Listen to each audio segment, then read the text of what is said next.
My name is Ethan, a spirited 20-year-old writer with an insatiable curiosity about the world and its stories. This past summer, I found myself in Maristone, a picturesque coastal town with its windswept cliffs and cobblestone streets. Little did I know, the story of my life would begin to take shape there. I had come to Maristone to escape the monotony of city life and focus on my writing.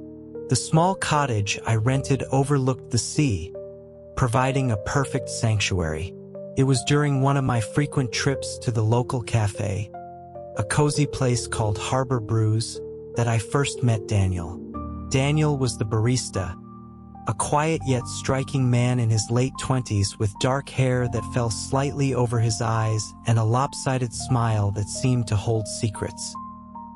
His reserved demeanor piqued my interest, and before long, I found excuses to linger at the cafe longer than necessary, scribbling in my notebook while stealing glances at him. One evening, the cafe was unusually quiet, and Daniel approached my table, holding a fresh cup of coffee. "On the house," he said, setting it down in front of me. His voice was calm, yet it held an undertone of warmth. "Thanks," I replied, smiling. "I guess I've become a regular." "You could say that," he said with a chuckle. "What are you always writing about?" I hesitated. "Stories, mostly. Observations about this town. It's inspiring in its own way." He nodded, pulling out the chair across from me. "Mind if I sit?" "Not at all." Our conversations became easier with each encounter. He had a way of listening, of making me feel as though my words mattered. His voice was measured but sincere, and I began to find myself leaning into our conversations, offering more of myself with each meeting. We spoke of dreams and fears, of families and the ocean, and of what it meant to find a place in the world.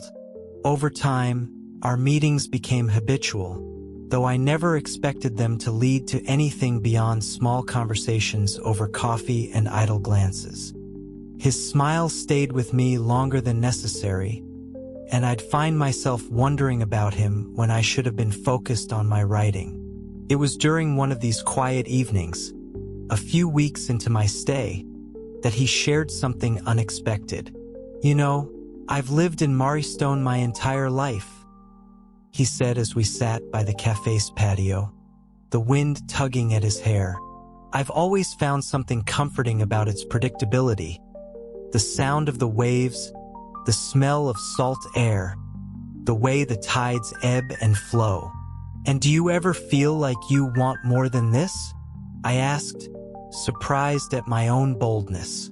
He looked at me for a moment, the street lamp casting a golden glow on his face. "More." I hesitated, unsure if I should continue. "Like, a different story for your life?" His brow furrowed slightly as he took a sip of his coffee. "Sometimes," he admitted. "But then I remember that the waves are a story all their own.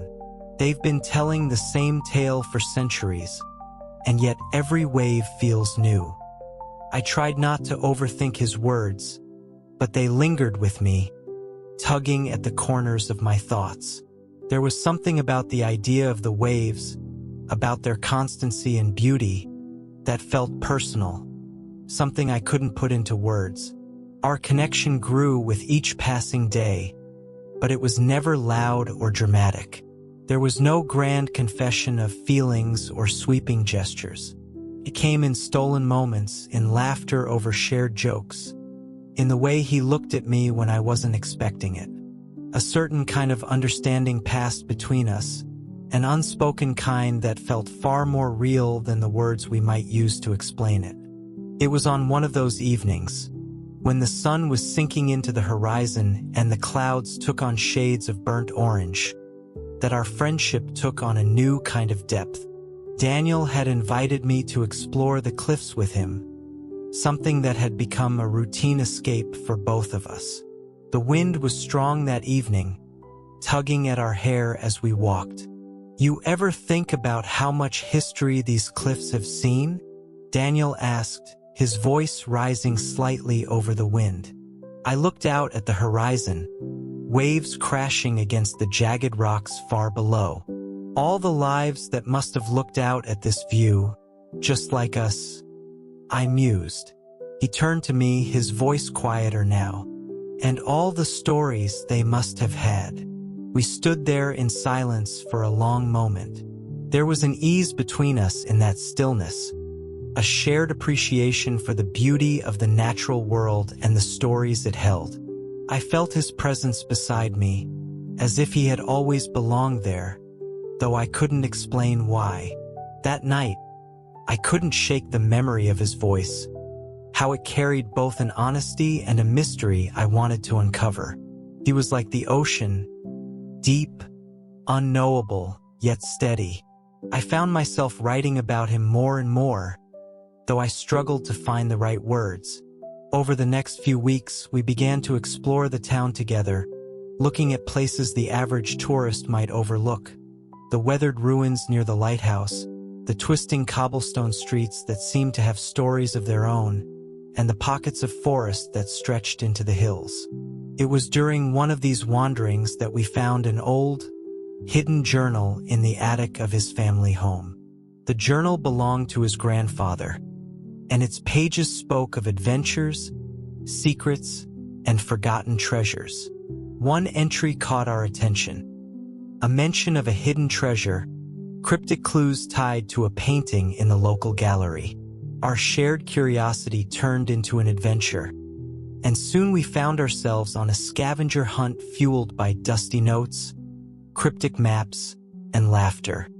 The old gallery owner, Mrs. Hargrove, was sharp, witty, and unbending, but after some gentle persuasion, she allowed us to examine a key painting.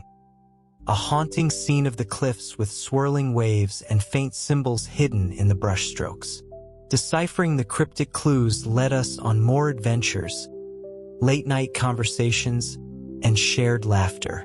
Daniel and I found ourselves racing toward discovery, but it wasn't just about treasure.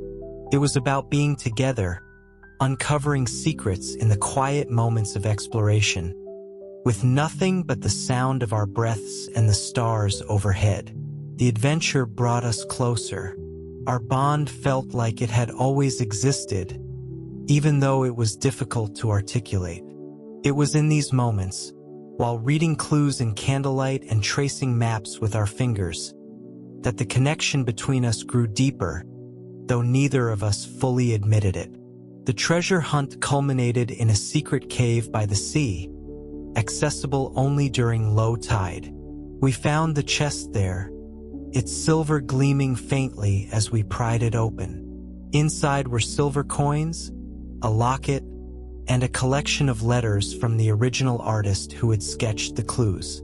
The letters spoke of loss, dreams unfulfilled, and the kind of yearning that I saw reflected in the way Daniel looked at the horizon sometimes.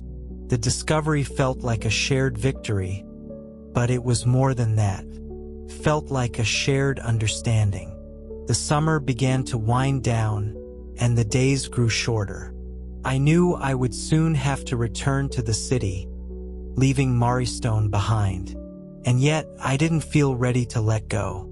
One evening, as we sat on the cliffs once more, the waves below us roaring, Daniel turned to me.